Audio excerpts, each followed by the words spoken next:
everybody. We've got a great one today, for a change. And let me tell you why, for a change. Because this one is about a useful idea for a change. Universal voting. What? You heard me. Universal voting. They do this in about 20 countries around the world. In Australia, they've been doing this for over 100 years. Everyone is required to vote in Australia. If you don't, you pay a fine, a small fine, but a fine. 97% of Australians are registered to vote. 90% vote. But I'll let my guests explain it. They're E.J. Dionne, columnist for the Washington Post, and Miles Rapoport, director of the Kennedy School of Government at Harvard, authors of 100% Democracy, The Case for Universal Voting. And the foreword is written by Heather McGhee, my favorite guest. So this is going to be a great one. But before you hear from EJ and Miles, let me just say something about this idea of universal voting. Do you know how much time and money and effort campaigns spend on getting people not to vote? And how much state legislatures focus on suppressing votes? Yes, this is not going to happen right away. The strategy is to get a state or a few states to do it. Florida, for example, is not a candidate for that.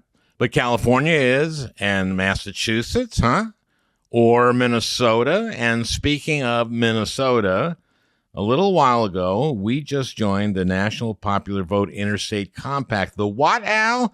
Come on, Al, you're throwing way too many concepts by us. Well, I've talked about this before a few years ago. The National Popular Vote Interstate Compact has been around since 2006, and here's what it is. First, what's an interstate compact? Well, it's just what it sounds like. For instance, Minnesota belongs to the Great Lakes Interstate Compact. Now, the National Popular Vote Interstate Compact now has 17 members, 16 states, and the District of Columbia. And the members of the compact agree to cast their electoral votes for the winner of the national popular vote. But it doesn't kick in till the members of the compact have between them 270 electoral votes. With Minnesota, the National Popular Vote Interstate Compact has 205 electoral votes. And Michigan, which now has the governor and both houses of the state legislature, may very well be the next to join. They have 16 electoral votes, which would bring the compact to 221, just 49 short. Now, this isn't going to happen, unfortunately, before the 2024 election. But as co-chair of the National Popular Vote Interstate Compact Advisory Committee, I'm very optimistic that we've got a shot at this before 2028, when the Republican nominee may very well be, once again, former one-term President Donald Trump. They're crazy, those Republicans. Okay, but let's get to E.J. Dionne and Miles Rapoport and 100% Democracy, the case for universal voting. It's a great one, for a change. EJ and I have known each other for quite a while, went to college together. I think it's something like 53 or 54 years. Yeah. God help us. Well, we're having our 50th reunion in a month or so. So I'm looking forward to that, EJ. And Miles, and I don't know you, but I know people who know you. I know Heather McGhee, of course, worked with you at Demos. And you're now at the Kennedy School, right? I'm actually the executive director now. My main title now is executive director of 100% Democracy, an initiative for universal voting, riffing off of the book. Oh, so that's part of your role at the school, is to promote this. What Yes. we're talking about is your book, 100% Democracy, The Case for Universal Voting, which I think is a great idea. And I'll let you make the case for it. But I want to start with, how many countries, EJ, have universal voting right now? There are about 24 countries that have it, and it's been made to work in a lot of places. And Chile is one example that has gone in and out, but has sort of re-embraced universal voting. The example that we cite a lot in the book, because it has such a long history, is Australia's. Australia has had this system for 100 years and has made it work to the point where 97% of Australians are registered to vote. And in any given election, 90% of them actually cast ballots. And we like to cite Australia partly because it's a country lots of Americans like. It's got a lot of traditions similar to ours politically, but also because it's hard to find a better proof of concept than Australia. And one of the things we like to talk about is sort of a crazy flaw in our current system, where our elections almost become like a fancy dinner party with an A list, a B list, and a C list. The A list are people who are registered and vote all the time, and they get all of the attention or almost all of the attention from politicians, consultants. And actually, some political parties, especially the Republican Party, want as small a number of people on all the lists. 100%, as it were. No, and that's right. And that's the other reason why we're pushing this idea. Just to push my analogy through, the B list, people registered maybe, but don't vote a lot. In the C list, the unregistered get almost all the attention. And we feel that this system would put an end to that dinner party approach to our elections. But it is also the best way to fight against the voter suppression that you just talked about. I'm going to argue with you a little bit there. The unregistered get all the attention in the sense that Democrats are trying to register their unregistered voter, people they identify as probable Democrats, and Republicans try to register unregistered Republicans. But isn't there a lot of discouraging people from getting involved in other ways?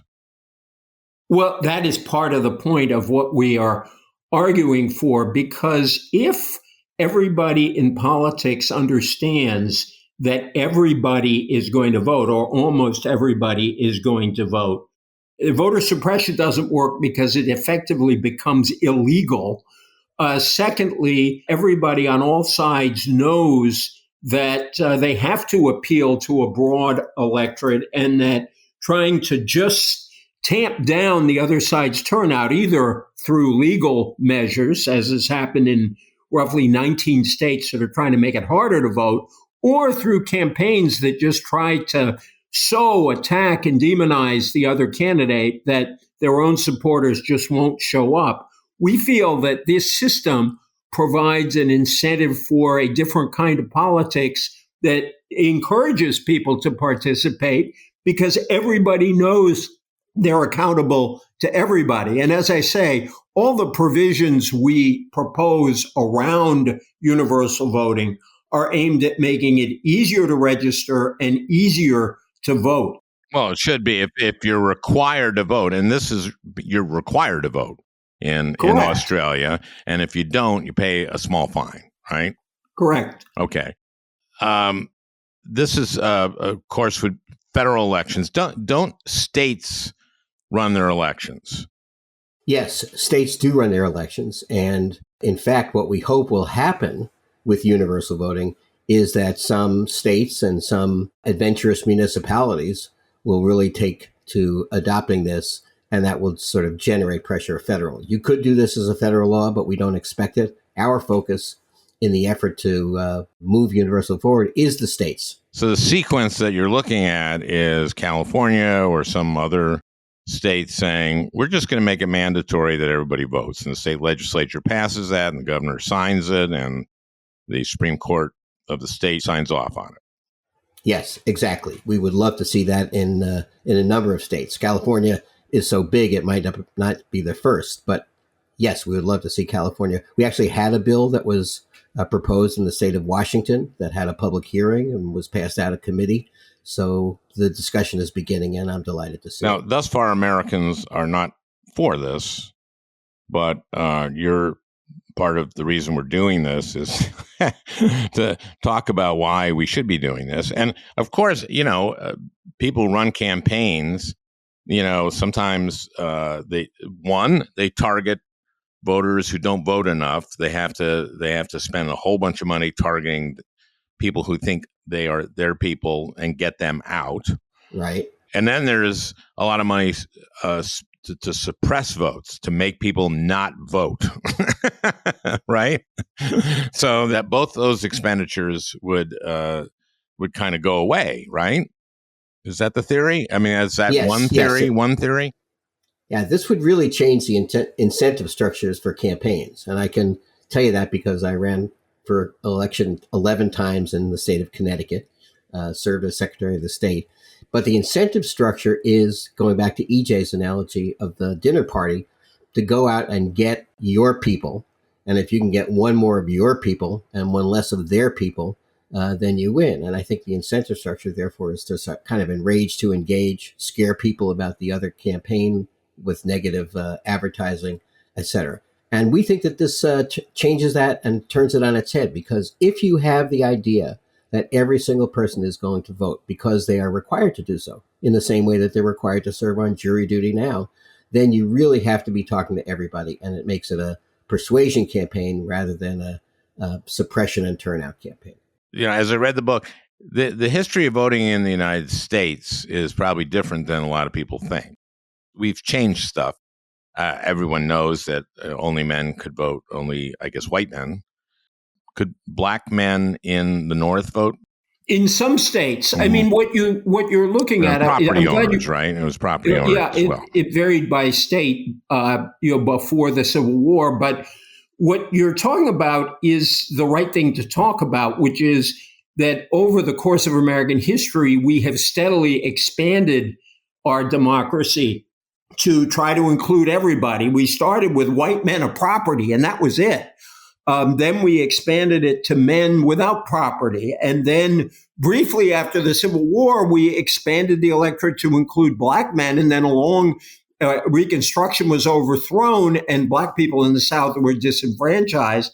Took us all the way to the Civil Rights and Voting Rights Acts to re-enfranchise lots of black Americans. And of course, we only enfranchised women nationally. It started in the states. Wyoming was the first. That's right. We enfranchised women only in 1920. So we have pushed forward over our history to include everyone. And we see this idea as the logical step from our own history, which is to include everyone on Election Day, just as we feel an obligation to have juries open to everyone. One of the greatest victories of the Civil Rights Movement was to bar racial discrimination in jury selection, which, by the way, meant requiring everybody to serve on the jury potentially. Yeah, they did that in the South, right? Right. Well, the Civil Rights Act also finally ended discrimination against black people in serving on juries. And again, we understand. That's amazing. We talk about a lot, if you think about it, but jury duty is compulsory, but we do that because that's the way to guarantee fairness in jury selection. What percentage of Americans are at currently say they'd be for this? Well, I joke that our book is either the most honest, we are the most honest or dumbest book writers ever, because we did our own polling on this. And at the moment, only about a quarter of Americans, 26%, support this idea, according to our own polling. Now, in your polling, did people say why? Did right. you? And the good news in our polling is that about half of the country is at least open to the idea. And we regard that as a pretty good opening for an idea no one has ever advanced systematically. And you're right, we made a point of asking people why they opposed it. One of the reasons was, we thought, a really good reason, which is that it would disproportionately punish those who already have the hardest time voting, which is precisely why the book, as you know, also includes a series of measures that about half the states are taking now or have taken to make it as easy as possible to vote. Vote by mail, early voting, drop boxes. Automatic registration, early voting, mail voting, drop boxes, the works, just to make it as easy as possible to cast a ballot. In Australia, you can go to any polling place in your state and cast a vote on election day. You know what might make the red states all those things, red states especially have tried to prevent and limit, like things like early voting, drop boxes, voting by mail. But say you're in a presidential election, boy, oh boy, if there was 100% voting in all these blue states, imagine the margins you would have in the popular vote if they don't have that in the other states. Now, that doesn't get you electoral votes, I guess, but can you imagine how swamped these red states that don't have universal voting would get? That's something I didn't see you talk about in the book. Right. It's interesting how a Harvard law professor, Nick Stephanopoulos, has made the case that one of the ways that universal voting could advance is if cities in red or purple states were to adopt universal voting, call it Nashville or Memphis, and then that would put immense pressure on the rest of the state to do it. Oh, that's a good idea. So the especially like in North Carolina or something like that, in really purple states or in Virginia, you know what I mean? Yes, I think it could make a real difference. But EJ and I are very careful in the book to say this is not a kind of a Democratic Party. It can't be. Wolf in sheep's clothing. We really feel like this would enhance our democracy by making every single person a participant. And I think that for instance, in Australia, they do find that people who are required to vote familiarize themselves with the issue, familiarize themselves with the process. There's that. 97% of people are registered to vote in Australia, and of that, 90% have voted in every single election since 1920. So this is something. I want to go back for a second, though, if I can, Al, to the polling issue, which is, I have been in this work since I was a legislator in Connecticut and Secretary of the State. And until I read a piece that EJ and his Brookings colleague Bill Galston wrote in 2015, I had never heard about this issue. I had never been in a discussion about it. And so hardly surprising that an idea that has never been presented, never had a case made for it in this country, even though there are many countries where it's natural, that it doesn't poll very well. So I think our job is to raise the idea, get the discussion going in the country, see if we can find some laboratories of democracy, to coin a phrase, that might actually endorse the idea and move it forward that way. But I'm not troubled by the initial polling data at all. Could I just say real quick, Al, on this Democratic-Republican point, which is this system would empower groups that are underrepresented in the electorate. Those groups include Democratic-leaning groups, minorities, and young people, but it also includes groups that in many places lean Republican, white working-class voters. And the proof is in elections where we wondered when Biden beat Trump by 7 million votes nationally, the Republicans still picked up House seats. Why did that happen? Because in some of the Republican parts of the country, turnout went up and Trump voters came out and defeated some of the Democrats who were elected in 2018, which happened to be an election where Democrats were more mobilized. So that we try to argue in the book that Republicans should not be as afraid as they obviously are about an expanded electorate. We think that's a mistaken view on their part. I doubt Miles and I will persuade them, but there are Republicans out there we know who are interested in this idea because they understand two things. One is some of their people don't vote. And number two, it would push the Republican Party to speak to a broader part of the electorate, which Republicans who don't like where their party is right now, it would create new incentives for the party to change. Yeah, you wonder how they would be reaching people who, Republican voters who aren't turning out. Who are the Republican voters who aren't turning out? Are they low information voters, or is that all Republican voters? No, that was a joke, although kind of. It was a joke because it's partially true. Republicans will be resistant to this, right? Because probably a largest majority of people who don't vote are people who they try to suppress their vote, right? I was just going to say it's a mixed group. I mean, if you start the thought with who are the high propensity voters, who are the people who are disproportionately represented in the people who actually vote, and therefore who are disproportionately represented in the people who get attention from the system. You're talking about older voters, whiter voters, more highly educated voters, and higher income voters. And so flip that, and what you find is that younger voters are really the least represented here, and they would have the most to gain from a universal voting system.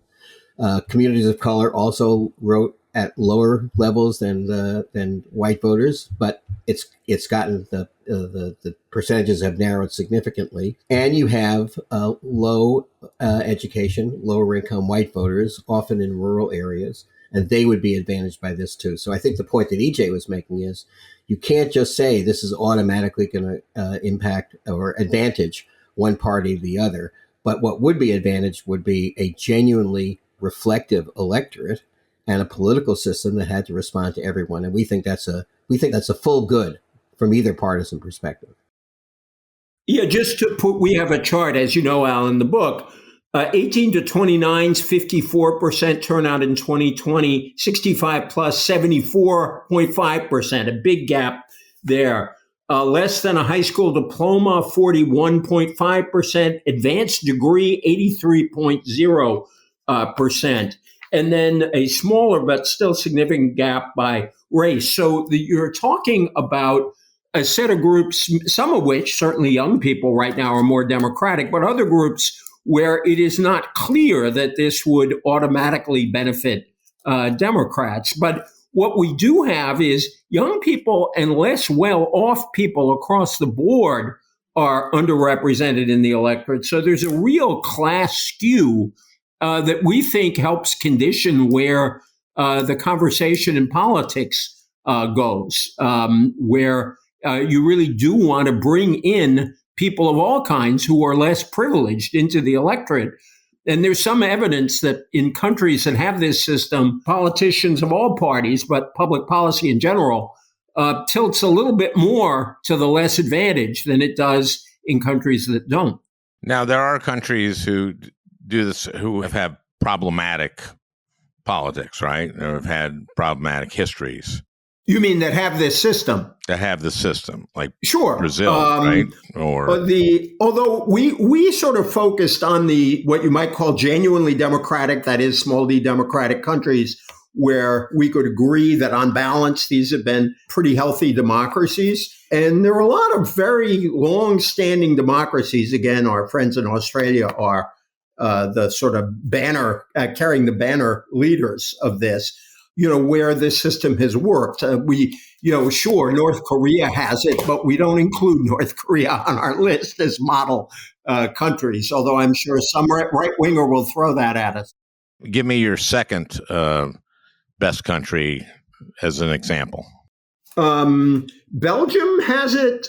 Italy has had versions of this. They have complicated, but definitely democratic politics. I am looking for our list. Australia, Belgium, Bolivia, Brazil uses it.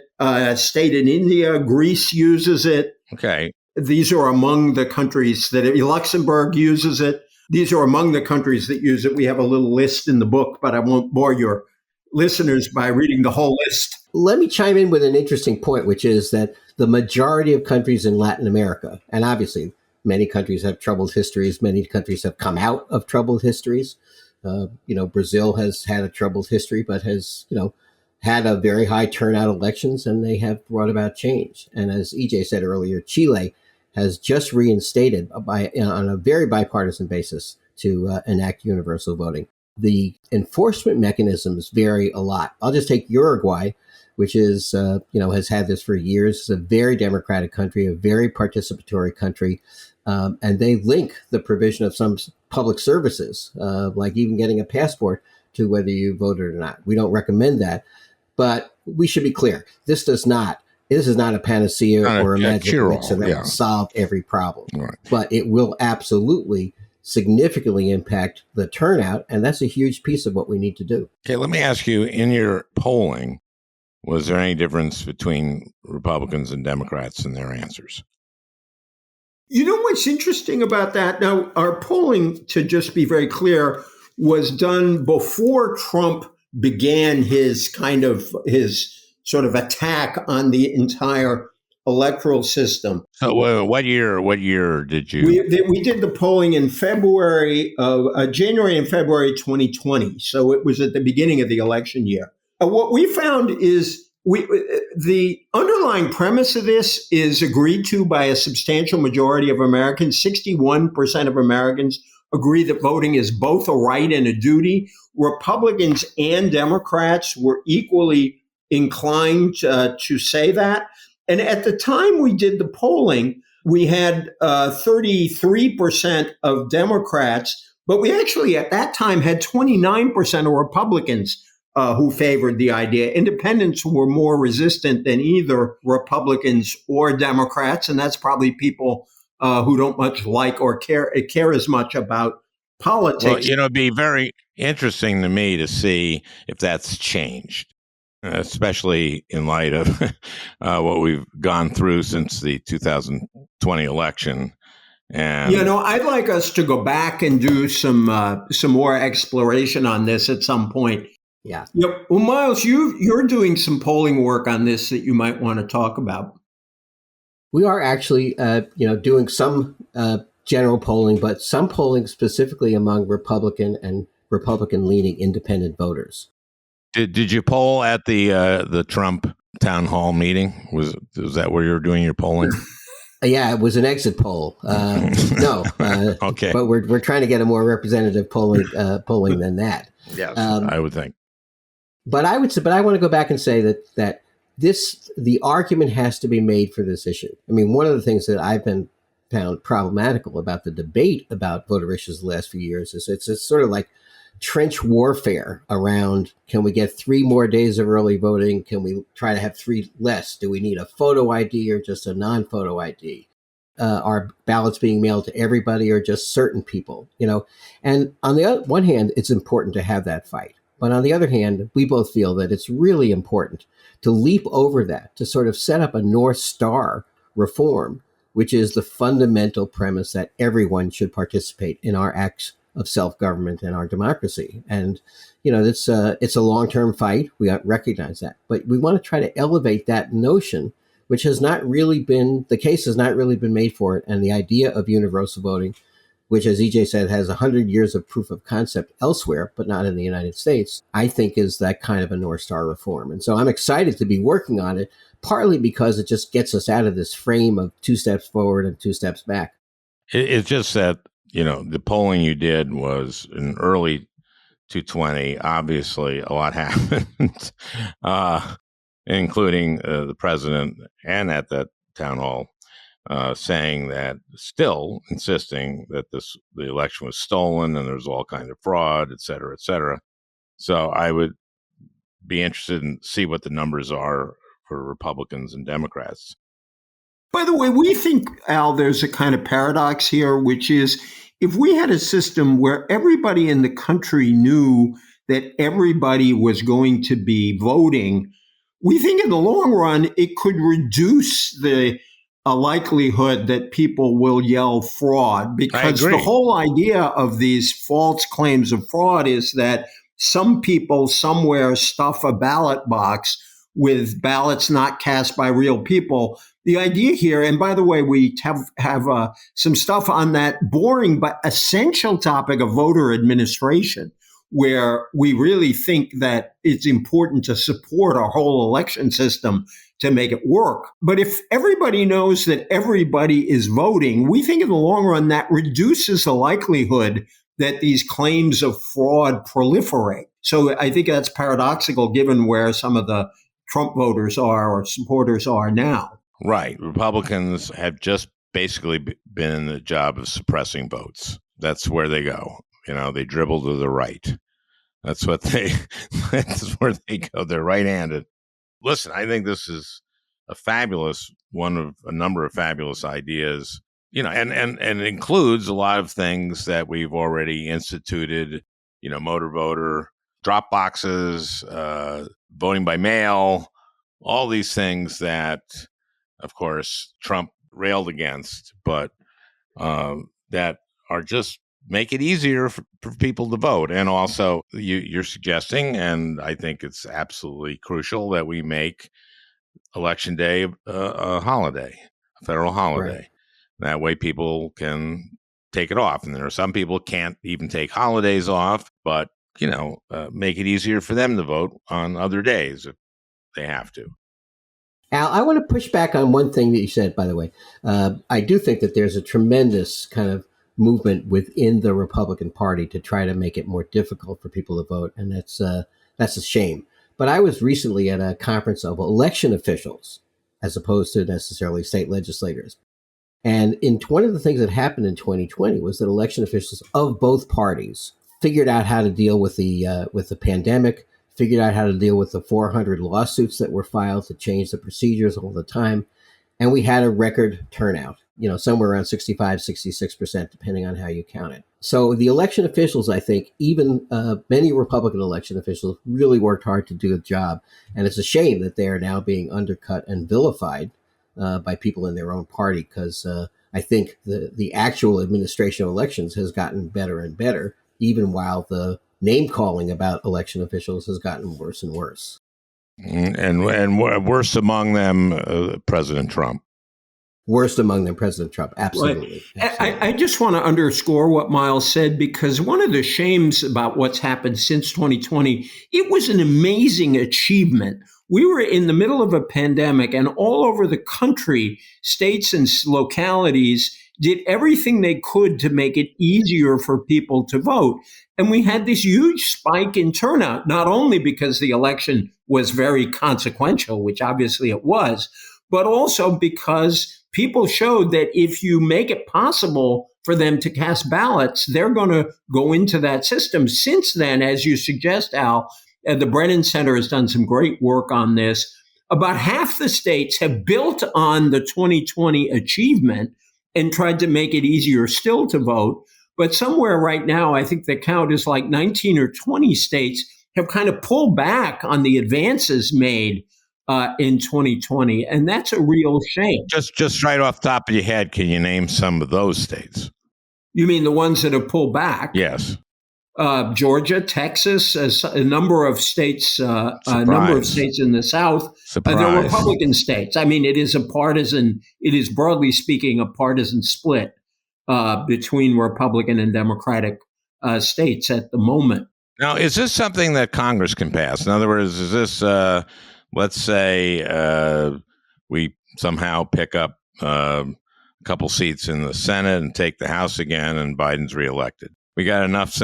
This is going to be hard to do considering the map, but we have enough Democratic senators to get rid of the filibuster on this. Can this be done by Congress? Yeah, very much so. Actually, let me do a little bit of a shout out, if I can, Al, to my own congressman, Congressman John Larson, who actually put in a bill last year, the Civic Duty to Vote Act, HR 7536, and basically put this idea into federal legislation. Good. So it's possible, but on the other hand, look, we're as quasi realists. I wouldn't call EJ and me the biggest realists on the planet at the moment pushing this idea, but as general realists, we know that the much more likely path towards this is to do campaigns, in states, in municipalities where it's permitted by state law, and advance the ball that way. Oh, these things, by the way, this is not pie in the sky. Things like this pass. And maybe take 5 years, maybe take 10 years, but things like this pass. I mean, that's why we've created the campaign, if I can just say, the 100% Democracy and Initiative for Universal Voting. Our website is 100%democracy.org. We're trying to pass it in some states, and so we're eager for people to get in touch with us and join the fight, actually. There's do you guys know the National Popular Vote Interstate Compact? Yeah, I'm a big supporter of the Interstate Compact. It's going to take a while, but I think it's a great idea because we should select the president on the basis of a popular vote, the way just about every other democracy does. Yeah, basically what that is there's now 15 states and the District of Columbia, and it looks like Minnesota and Michigan may be joining. And what this is just like Minnesota belongs to the Great Lakes Interstate Compact, it also is about to join the National Popular Vote Interstate Compact. And you have to follow the rules of a compact that you join. And the states in this, once the states reach a threshold of 270 electoral votes, they have to give their electoral votes to the winner of the national popular vote. Right, because the state legislatures control the electors, so they have the power to pledge their state electors to the winner of the national popular vote. We've got it in Maryland, where I'm sitting. Our congressman, Jamie Raskin, championed it successfully in the Maryland state legislature when he was there. It's got a ways to go, but it is a good idea. Could I say one thing, by the way? People may have this in the back of their heads. You mentioned the polling earlier, what objections people have. There is a libertarian objection, and in good American fashion, we think we do provide for conscientious objector status. If somebody really, really, really, truly does not want to cast a ballot, they can apply and get conscientious objector status. We don't think many people would do that because they wouldn't want to give up their vote. But we allow that in our system. I would encourage libertarians to do that. Yeah, there you go. Hey, libertarians, come on. Show where you are. Don't vote. But anyway, we do provide for that, and the fine is small, and it's easy to get around in the system we propose. If you, as it is in Australia, by the way, where if you have any legitimate reason, and legitimate is defined very broadly for not being able to vote, you don't pay the fine. You just have to answer the summons. So that, if I remember right, correct me if I'm wrong, Miles, I think only 13% of non-voters actually end up having to pay a fine at the end of it all. Yes, no, that's exactly right. And it's about $20, right? 20 Australian dollars, which is about 15 US dollars. Well, there you go. And it can't be compounded. It's not a criminal penalty. We are very careful not to turn this into anything oppressive. We think of this much more as a nudge than a shove. Yeah, and now what happens when everybody's voting? People must become more informed. People who are going to vote and know they're going to vote tend to get more informed, right? Yeah, and they get more, and they get invited, going back to EJ's point, to the party. Let me just tell you a story, Al, and you'll appreciate this, no doubt. But when I ran for the state legislature the first time, I was given a list by my campaign people to say, and the list was all of the registered voters, and then highlighted by who were what we called prime voters. And what they said to me when I left for knocking on the doors was, Miles, just talk to the people who are highlighted here, because the other people who are not registered or who are not frequent voters, they're not going to help you. And your time is the most valuable asset of the campaign. They said that every single day. And so I would be going down the street and people might be looking and interested in talking to me, and I would need to just walk by because they're not part of the process. So the idea that if you have universal voting, every single person is part of that process. Okay. May I suggest, if you had people interested in talking to you, you should have stopped and talked to them. Well, I always say I don't believe a word that Miles says on this, because he would never not talk to a potential voter or even an unregistered voter, but his point still stands. Right. Thank you, EJ. I appreciate my very defense. Confusing right. This last couple minutes here. I usually try to talk to people who are playing it straight with me. Yeah, could I just say on your point, Al, about people informing themselves? One of the people we talked to is Kim Beazley, who was the ambassador to the U.S. from Australia, but he was also a leader of the Labour Party and was involved in politics since he was a kid. His dad was in politics. And he spent a lot of time at polling places. And what he said in an interview is, you could probably tell that, real political junkies from people who might be drawn into the system because it was the law, because it was declared a duty. But he said these voters were engaged when you talk to them, and they did spend time caring about, what they were doing. And one of my favorite pictures from Australia is a polling place near Bondi Beach in Sydney, where you got four surfers in their wetsuits with their boards hanging against the polling booth casting their ballots. It just brings in everyone, and everyone knows it's part of what they're supposed to do as citizens. And people accept this system. It has not been repealed. There hasn't been a big movement to repeal it over 100 years. Well, I think that the more we publicize this, I think this is something that it's not going to go nationwide soon, but all you need is a state or two. Then maybe I would love this to happen in a purple state. I don't know if that's possible, but that might change some stuff, right? Good luck with this. Thank you guys for doing this. Thanks so much for having us on, Alan, for advancing the idea. Really appreciate it. Well, that's what we do. We advance ideas here. Let me just say, when EJ and I wrote the book, and we thank Heather McGee, one of your other guests, for writing the foreword, we thought we would get two different kinds of reactions. One being, which was mine and when I first heard it, wow, this is interesting. Let's have this conversation. I've never heard of this before, etc. And then the other reaction would be, this is crazy. This is pie in the sky. We can't even hold on to the democracy that we have.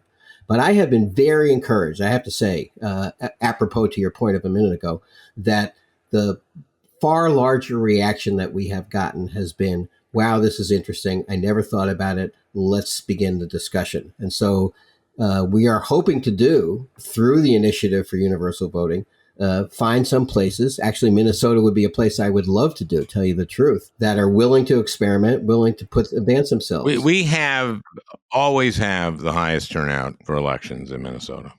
Yes, you absolutely do. Absolutely do. And you have a really great system. You've got a good Secretary of the State. Now there's a legislature that I think is open. So I think it's a prime territory. But we have seen, as you mentioned, other reforms, same-day voter registration, the restoration of voting rights for people with felony convictions, mail-in voting, early voting, that started out as fringe ideas or one or two places, and now, they're in 25 or 30 states each. So I'm a believer in the fact that you can take an idea that's a good idea, but that hasn't been discussed before, and really move it into the debate. So that's what we're trying to do. The website, if I can advertise, is 100%democracy.org. And we'd love to have people join the fight with us. Have you tried pushing this with DeSantis? Well, I was speaking to him yesterday, but I don't think he was buying it. Well, no, it was we very have nice not. of him Thank you, though. to meet with you. That's right. And take his time. Well, thank you guys. Good luck with this. We're gonna. This is a great idea. This is not a dream. This is something that can happen. I really believe. Thank you. Yeah, Thanks very much. Yeah, this is great. Great to talk to you, Al. Well, I hope you enjoyed listening. That beautiful music is by Leo Kottke, the great Leo Kottke. I want to thank Peter Ogburn for producing this podcast. We'll talk again next week.